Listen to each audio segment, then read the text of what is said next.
semua yang sangat kita hormati, kita banggakan, Bapak Presiden Republik Indonesia, Bapak Insinyur Joko Widodo. Selamat datang Pak Sumrawu di Jawa Tengah. Tentu beberapa menteri yang hari ini hadir, Pak Menseska, selamat datang. Dari BUMN, Pak Doni, makasih Pak. Makasih, mobilnya sudah sampai Pak. Kita segera lakukan PCR test nanti, lebih ngebut lagi. Dan tentu ada beberapa teman, Pak Wagub, Ketua DPRD, dari Forkompimda Komplit, Pak Kajati, Pak Pangdam baru, lalu hadir juga Pak Kapolda dan seluruh staf ahli yang hari ini hadir. Bapak Ibu yang sangat saya hormati, izinkan kami menyampaikan bahwa perkembangan penanganan COVID yang ada di Jawa Tengah. Boleh langsung kita paparkan, Mas?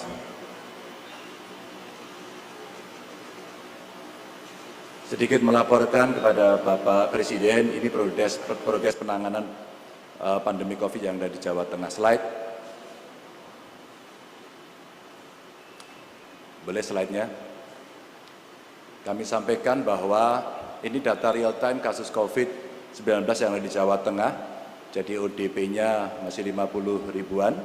Kemudian dalam pemantauan kurang lebih 3,9 dan selesai pemantauan 46,6. PDP-nya masih 8,6, 8.000,6. Terus kemudian pasien dirawat masih 955, pasien sembuhnya 6.500. Terus kemudian pasien meninggalnya sekitar 1.100-an. Yang positif masih 3.996, yang dirawat 1.818 dan pasien sembuhnya 1.856 dan pasien meninggalnya 322. Next. Pak Presiden yang sangat saya hormati, inilah gambar yang dulu semua sudah merah Pak. Alhamdulillah sekarang posisinya sudah mulai ke orange dan ke kuning. Sehingga risiko tinggi sekarang kita konsentrasi pada kota Semarang, Demak, dan kemarin Jepara. Ini ada pantauan-pantauan kita. Namun demikian kita tidak bisa melepaskan dari area Semarang Raya. Dalam hal ini ada kota Semarang sendiri, ada Kendal, Demak, di samping itu sebenarnya ada Kabupaten Semarang Salatiga. Nah ini beberapa gambar peta secara visual untuk kita menunjukkan kondisi yang ada di Jawa Tengah. Maka sekarang kita lagi coba membantu kawan-kawan Bupati Wali Kota yang hari ini juga hadir dalam Vikon. Mereka pasukan-pasukan di depan yang kita minta untuk mengamankan daerah masing-masing. Lanjut. Next. Bapak Presiden yang saya hormati, jadi ada penambahan sebelumnya. Kembali, ya. Ini jumlah kasus baru meninggal, jadi kami mencoba untuk melakukan satu analisis dari pasien yang meninggal. Jadi ada penambahan kasus, ini terbanyak terjadi pada minggu ke-26, ada 922 kasus. Ini salah satunya karena kota Semarang memang sangat aktif melakukan pemeriksaan, bukan rapid tapi PCR. Dan sudah melebihi dari target. Dan klaster penularan yang menonjol yang kami data, ada ASN Pemprov Pak, ini dimulainya dari mereka keluarganya bertemu karena yang keluarga ini positif.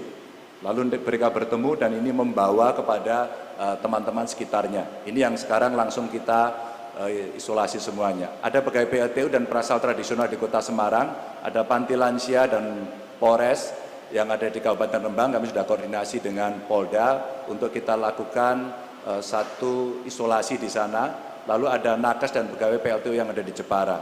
Selebihnya yang selalu masih kita terus saja ajak bicara dan lakukan tes adalah klaster dari Ijtima Goa dan Temboro yang di semua tempat rasanya ada. Lanjut. Bapak Presiden yang saya hormati, ternyata dari kasus kematian yang tinggi, saya atau kami melakukan analisis terhadap riwayat penyakit. Ternyata tertinggi Pak Presiden itu karena hipertensi. Yang kedua karena diabetes. Yang ketiga karena ginjal kronis. Lalu ada gagal jantung, jantung koroner, asma, stroke, dan lain-lain. Ini kondisi yang mereka kemudian sangat cepat prosesnya. Dan kita memang membutuhkan perhatian. Maka identifikasi sejak awal ini yang kita lakukan. Lanjut.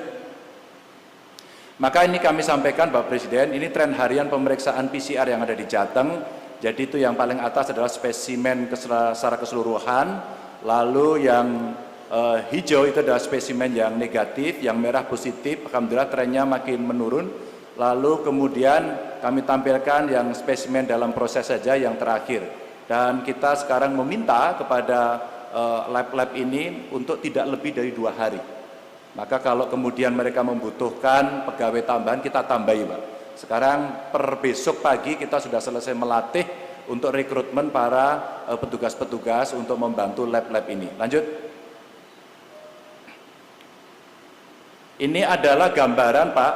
Ini angka reproduksi yang efektif per 18 Juni yang sebelah kiri, yang di sebelah kanan Bapak adalah angka reproduksi efektif per 26 Juni.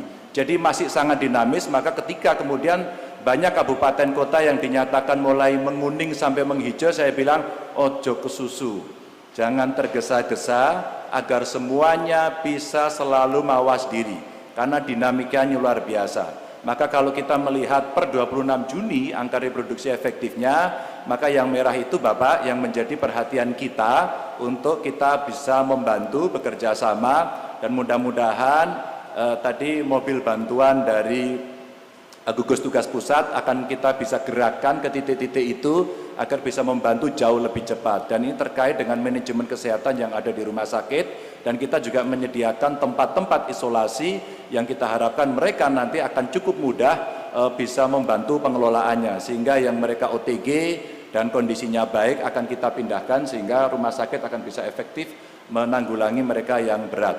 Lanjut. Bapak Presiden yang hormati, kemarin kita sudah putuskan, akhirnya pada daerah-daerah ini akan kita lakukan pendampingan. Langkah yang kita ambil adalah membentuk Korwil ke-6 Ekskarisidenan, agar lebih kecil lagi dan bisa efektif dan terkoordinasi. Sehingga kemarin ketika ada usulan-usulan bahwa kami sudah bebas Pak, kami akan buka, saya bilang jangan dulu, pastikan setidaknya dalam 14 hari berturut-turut tidak ada penambahan, agar kita tidak mengambil risiko yang lebih berat. Inilah yang kita lakukan dengan mendorong penemuan kasus baru di setiap kabupaten kota dengan kontak tracing, screening, swab, dan pengiriman spesimen yang secara masif. Maka kita backup labnya. Dan beberapa tempat yang kemarin kita coba lakukan ini adalah di tempat-tempat pariwisata yang sedang kita uji coba Pak, untuk pemberlakuan kenormalan baru, agar kita bisa tahu meskipun responnya dari masyarakat juga belum terlalu tinggi. Dan mendorong tata kelola laboratorium terkait penerimaan spesimen, pemeriksaan, dan penyampaian hasil. Bapak Presiden, secara singkat inilah perkembangan yang ada di Jawa Tengah. Selanjutnya kami mohon arahan, dan kawan-kawan Bupati Wali Kota semua sudah siap di depan kamera masing-masing untuk mendapatkan arahan Bapak. Terima kasih. Assalamualaikum warahmatullahi wabarakatuh.